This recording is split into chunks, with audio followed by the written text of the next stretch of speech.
Hello dear students, welcome to Kataria pharmacy. So हम study कर रहे थे B pharma third semester pharmaceutical organic chemistry second. तो इसकी हमारी यूनिट सेकंड चल रही थी। यूनिट सेकंड का आज का हमारा लास्ट चैप्टर होगा। 3 चैप्टर्स बेसिकली इसके अंदर दे रखे थे जो हमने स्टडी किए हैं। पहले 2 लेक्चर जो चैप्टर हमने स्टडी कर लिए हैं, आज का हमारा थर्ड चैप्टर होगा। इसमें हम स्टडी करने वाले हैं एरोमेटिक एसिड्स के बारे में। पिछले लेक्चर में हमने देखा था एरोमेटिक एमीन के बारे में। तो ज़्यादा डिफरेंस नहीं है, वहाँ पे एमीन था, यहाँ पे एसिड्स होगा। एसिड्स कोई सा भी हो सकता है, कार्बोक्सिलिक एसिड बेसिकली यहाँ पर होगा। तो वही देखना है, सेम चीज़ें देखेंगे हम कि जनरल इंट्रोडक्शन देखेंगे, एसिडिटी देखेंगे, effect of substituent on acidity देखेंगे और एक एग्जाम्पल हम देखने वाले हैं। एग्जाम्पल इसके अंदर आने वाला है बेंजोइक एसिड। तो वीडियो में एंड तक बने रहना जिससे आपको ये टॉपिक भी समझ में आ जाए। तो स्टार्ट करते हैं। सबसे पहले जान लेते हैं एरोमेटिक एसिड क्या होते हैं। तो पिछले लेक्चर में मैंने बताया था एरोमेटिक एमीन्स के बारे में कि एरोमेटिक रिंग जो बेंजीन रिंग है उसके ऊपर एमीन अगर अटैच है तो उसको हम एरोमेटिक एमीन बोल सकते हैं। अगर एसिड अटैच है तो उसको एरोमेटिक एसिड बोल सकते हैं। तो यही है, और ये ऑर्गेनिक कंपाउंड्स होते हैं। The aromatic acid are the derivative of aromatic hydrocarbons in which one or more hydrogen atom have been replaced by the carboxylic acid. इसमें क्या होता है कि एक बेंजीन रिंग होती है जिसके हाइड्रोजन को रिप्लेस करके कार्बोक्सिलिक एसिड वहाँ पे अटैच हो जाता है। तो यही एक प्रोसेस है एरोमेटिक एसिड्स के फॉर्मेशंस की। द कार्बोक्सिलिक ग्रुप में be directly attach to the aromatic nucleus, directly attach होगा न्यूक्लियस से, and is known as benzoic acid और इस डेरिवेटिव। मतलब कि जो बेंजीन रिंग के साथ अगर कार्बोक्सिलिक एसिड डायरेक्टली न्यूक्लियस से अटैच हो गया तो उस प्रोडक्ट का नाम क्या हो जाएगा, एरोमेटिक एमीन ना बोल के हम उसको बोलेंगे benzoic acid. Some time carboxylic acid present in the side chain of the aromatic nucleus. अब इसमें कंपाउंड डिफरेंट हो सकते हैं। जैसे ये एक simple form of benzoic acid हो गया। अब इसमें CH3 अटैच है सेकेंड कार्बन पे, तो इसको हम बोल दिए अल्फा टोलुइक एसिड, क्योंकि टोलुइन में क्या होता है कि मेटा पे हमारा CH3 अटैच होता है, बाकी कुछ नहीं होता है। तो ये अल्फा टेलोइक एसिड हो गया और ये हो गया phenyl acetic acid. Acetic acid का मतलब ये होगा कि यहाँ पे इथाइल और ग्रुप और ऐड हो गया, CH3 हमारा ऐड हो गया, तो इसलिए ये फिनाइल एसिटिक एसिड हो गया। तो डिफरेंट कंपाउंड्स होते हैं, इन्हीं पे इनकी जो एसिडिटी है वो डिपेंड करती है। बात कर लेते हैं एसिडिटी की। The acidity of aromatic carboxylic acid is slightly more than the aliphatic acid. Aliphatic acids का मतलब क्या है, जैसे कि CH3 COOH, ये एक हमारा एलिफेटिक एसिड है। तो इसकी जो एसिडिटी है वो कार्बोक्सिलिक एसिड, जो एरोमेटिक कार्बोक्सिलिक एसिड माना कि बेंजोइक एसिड है, इससे कम होने वाली है। तो मतलब कि जो एलिफेटिक एसिड्स हैं उनसे हमारी जो carboxylic acid, aromatic carboxylic acid है, उनकी जो एसिडिटी है वो ज़्यादा होगी। क्यों होगी? क्योंकि जो जिस कार्बन से ये अटैच होते हैं, इसका जो sp3 हाइब्रिडाइजेशन होता है, उसकी जो स्ट्रेंथ होती है, इलेक्ट्रॉन नेगेटिविटी होती है, वो इसके कार्बन से ज़्यादा होती है। तो वही लिखा हुआ है इसमें, this is because the electronegativity of sp3 hybridize carbon atom of the benzene ring is more than that of the sp3 hybridize of carbon atom of an aliphatic.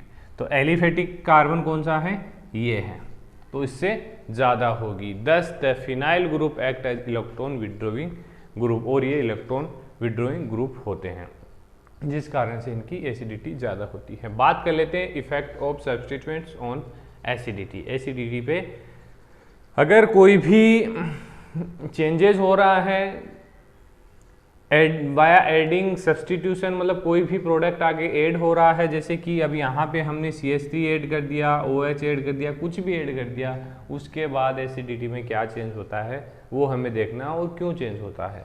Basically ये जो चेंजेस होते हैं वो resonance और attribute, inductive और resonance effect के द्वारा ही होते हैं, क्योंकि रेजोनेंस से इलेक्ट्रॉन्स का ट्रांसफर होता है और इलेक्ट्रॉन का विड्रॉवल होता है।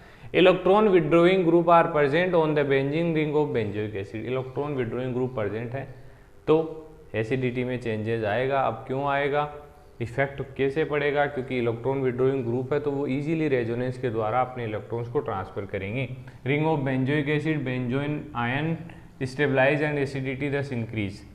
Thus this is attribute to inductive and resonance effect. अब resonance effect में आप सभी को पता है क्या होता है, ये हमारा एक कंपाउंड है, बेंजोइक एसिड है, यहाँ पे H हमारा रिमूव हो गया, तो ये जो बॉन्ड है यहाँ से यहाँ की ओर मूव करेगा, देन ये बॉन्ड यहाँ से यहाँ मूव करेगा, तो यहाँ डबल बॉन्ड आ जाएगा और यहाँ पर नेगेटिविटी आ जाएगी, इलेक्ट्रॉन विड्रॉ हो जाएंगे।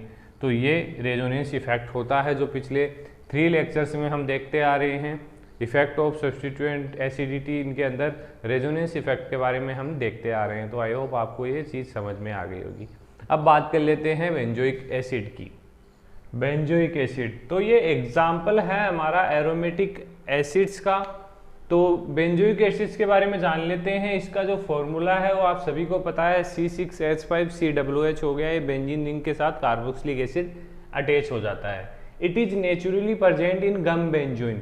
जो गम बेंजोइन होती है, जो basically resin obtain from plants, different plants से रेजिन्स ऑब्टेन होता है, उससे गम बेंजोइन मिलता है हमें, उसी में हमारा बेंजोइक एसिड हमें मिलता है। तो ये इसका एक सोर्स हो गया। And other resin and in balsam of Peru and Tolu, जो बाल्सम्स होते हैं पेरू और टालू, उनके अंदर भी जो रेजिन पाया जाता है उसके अंदर बेंजोइक एसिड आपको देखने को मिलेगा।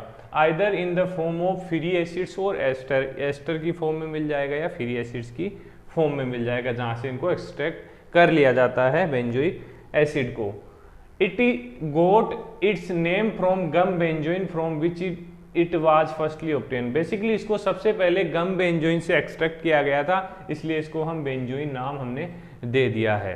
तो ये ऐसा कंपाउंड है जो सबसे पहले ऑर्गेनिक जो कंपाउंड्स फाउंड हुए थे उनमें सबसे पहले इस कंपाउंड को फाउंड किया गया था, या फाउंड सबसे पहले यही हुआ था बेंजोइक एसिड को। तो बात कर लेते हैं रिएक्शंस की। रिएक्शन ऑफ बेंजोइक एसिड, कुछ रिएक्शंस हैं। बेसिकली फर्स्ट है reaction due to phenyl group. Phenyl group के थ्रू रिएक्शन होने वाली हैं। 3 रिएक्शन बेसिकली यहाँ पर देखने वाले हैं, नाइट्रेशन, सल्फोनेशन एंड हैलोजिनेशन। अब इन तीनों रिएक्शन के नाम आते ही आपको इनके कंपाउंड्स जो जिनसे रिएक्शन करवाएंगे वो याद आ जानी चाहिए। तो नाइट्रेशन में क्या यूज़ करते हैं हम, कंसनट्रेटेड HNO3 और H2SO4। सल्फोनेशन में क्या यूज़ करते हैं, SO3 H2SO4। हेलोजिनेशन में हम FeBr3 और Br2 ये अपन यूज करते हैं। इनकी प्रेजेंस में यहाँ पर रिएक्शन होगी और ये हमारे कंपाउंड बनेंगे। एम नाइट्रोबेंजोइक एसिड, मतलब एम जो मेटा पे नाइट्रोजन ग्रुप प्रेजेंट है, नाइट्रो ग्रुप, और इसमें मेटा पे सल्फोबेंजोइक एसिड है, इस पे मेटा पे ब्रोमीन प्रेजेंट है। तो ये रिएक्शन हो गई बेंजोइक एसिड की। अब देखिए reaction due to carboxylic acid. Carboxylic acid, अब इसमें रिएक्शन हुई थी जो फिनाइल ग्रुप था हमारा, उसकी वजह से अब यहाँ पर होगी कार्बोक्सिलिक एसिड से। तो कार्बोक्सिलिक एसिड से रिएक्शन होगी तो direct NaOH PCl3 CaO NaOH, इनसे रिएक्शन होगी तो क्या बनेगा हमारा, sodium benzoate, benzoyl chloride, benzene. तो इसमें क्या होगा कि जो भी कंपाउंड है अटैच होगा किससे, अब जैसे NaOH है प्लस माइनस, तो यहाँ पे माइनस है तो प्लस यहाँ पे आके अटैच हो जाएगा, तो ये हमारा बन जाएगा सोडियम बेंजोएट। तो ऐसे ये रिएक्शन होगी। बात कर लेते हैं usages of benzoic acid. Its salt are use in medicines, medicines में यूज होते हैं।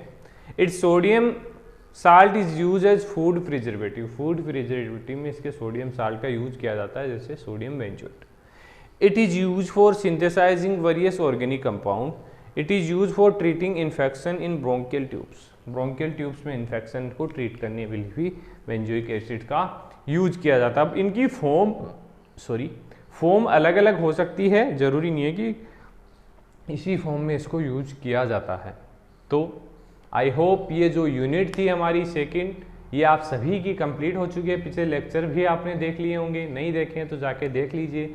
और अगर इस सब्जेक्ट के अलावा भी कौन सा सब्जेक्ट को आपको ज़्यादा ज़रूरी है वो मुझे बताइए, मैं उसके भी लेक्चर स्टार्ट कर दूंगा साथ के साथ। लेकिन आप लोग पता नहीं क्या लेक्चर देखते हैं लेकिन कमेंट बिल्कुल भी नहीं करते हैं, ना कोई कुछ ज़रूरत है आपको। आप बताइए कौन से सब्जेक्ट की ज़रूरत, आप बताओगे तब तक हमें पता कैसे चलेगा।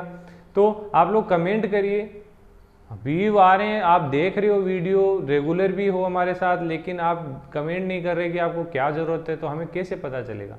तो कमेंट करिए, अच्छी बात है, कमेंट करोगे तो हमें पता चल जाएगा, तो आपकी भी हेल्प हो जाएगी। तो बने रहिए हमारे साथ, मिलते हैं नेक्स्ट वीडियो में।